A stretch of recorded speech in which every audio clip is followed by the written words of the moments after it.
नमस्कार दोस्तों, आप सभी का क्लियर जाम यूट्यूब चैनल में स्वागत है। दोस्तों अभी जो 23 जून था, 23 जून 2020, तो 23 जून को प्रतिवर्ष जो है संयुक्त राष्ट्र लोक सेवा दिवस के रूप में मनाया जाता है। यानी कि 23 जून को पूरे विश्व में United Nations public Service Day के रूप में मनाया जाता है। और ये इसलिए मनाया जाता है कि लोक सेवा यानी कि पब्लिक सर्विस में जितने भी लोग कार्यरत हैं तो उनको सम्मान व्यक्त करने के लिए ये दिवस मनाया जाता है 23 जून को, United Nation Public Service day. तो अभी 23 जून जो है, 23 जून 2020, तो 23 जून को जो है United Nation Public Service day मनाया गया था।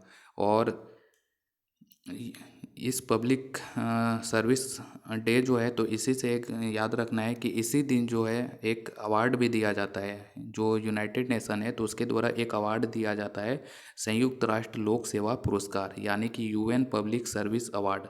तो ये जो 2020 का जो यूएन पब्लिक सर्विस अवार्ड 2020 है, तो ये किसे दिया गया है, तो याद रखना है कि ये जो अवार्ड है यूएन पब्लिक सर्विस अवार्ड 2020, तो ये दिया गया है बांग्लादेश को। बांग्लादेश का जो मिनिस्ट्री ऑफ लैंड है, यानी कि जो भूमि मंत्रालय है, तो अभी मिनिस्ट्री ऑफ लैंड जो बांग्लादेश का है, तो उसी को UN public Service award day दिया गया है। तो याद रखिए कि बांग्लादेश का लैंड मिनिस्ट्री को ये अवार्ड दिया गया है 2020 का यूएन पब्लिक सर्विस अवार्ड। तो यहाँ से ये फैक्ट जो है आपको याद रखना है।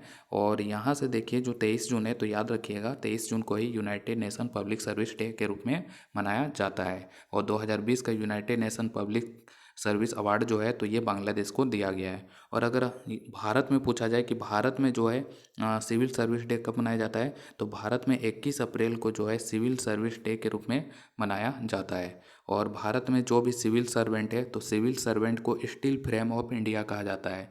और स्टील फ्रेम ऑफ इंडिया सबसे पहले कहा था जो सरदार वल्लभ भाई पटेल हैं, तो उन्होंने सिविल सर्वेंट को स्टील फ्रेम ऑफ इंडिया कह के पुकारा था। तो इतना सारा फैक्ट जो है आपको इस वीडियो से याद रखने हैं।